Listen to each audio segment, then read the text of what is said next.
এসেছেন? আমরা 2018 CSC ইমপ্যানেল candidate. আমরা বারবার মাননীয় মুখ্যমন্ত্রী, মাননীয় শিক্ষামন্ত্রী তথা হায়ার এডুকেশন ডিপার্টমেন্ট, সিএসসি দপ্তর সমস্ত জায়গায় চিঠি দিয়েছি, ইমেল করেছি, এমনকি পার্সোনালি দেখাও করেছি চেয়ারম্যানের সঙ্গে, কন্ট্রোলার স্যারের সঙ্গে, ডিপিআইতে। কিন্তু তারা বারবার আমাদের এইটা বলেছেন যে যখন আমরা বিকাশ ভবনে গেছি আমাদের বলা হয়েছে এটা সিএসসির বিষয়। সিএসসিতে যখন যাওয়া হয়েছে তারা বলছে কলেজ থেকে রিকুইজিশন পাঠালে আমরা সবাইকে নিয়োগ করব। কিন্তু আমরা কলেজের ফোন করেছি, ইমেল করেছি, এমনকি কলেজের ওয়েবসাইট থেকে দেখেছি বহু কলেজের বহু বিভাগ রয়েছে যেখানে একজনও পার্মানেন্ট টিচার নেই।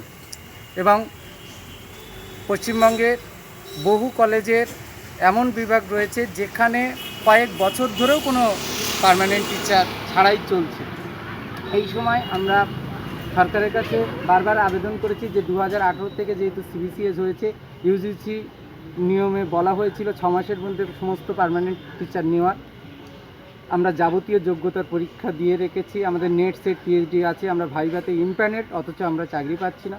অথচ কলেজগুলোতে এই সময় স্যাক দিয়ে পঠন পাঠন চলছে, যারা কেউ ইউজিসির নিয়ম মেনে সিএসসির মাধ্যমে আসেনি, যাদের অনেকেরই কলেজে পড়ানোর ন্যূনতম যোগ্যতা নেই। ফলে আমরা চাইছি সরকার আমাদের এইটা মানবিক দিক থেকে দেখুন এবং আমাদের সিটগুলো যাতে স্যাংশন হয়, পার্মানেন্ট টিচার যাতে কলেজে নেওয়া হয় সেটা আমরা দেখতে বলছি। আমরা মাত্র 400 জনের মতো ক্যান্ডিডেট এখনও পড়ে আছি, যাদেরকে দ্রুত নিয়োগ করা হোক এটা আমরা চাইছি।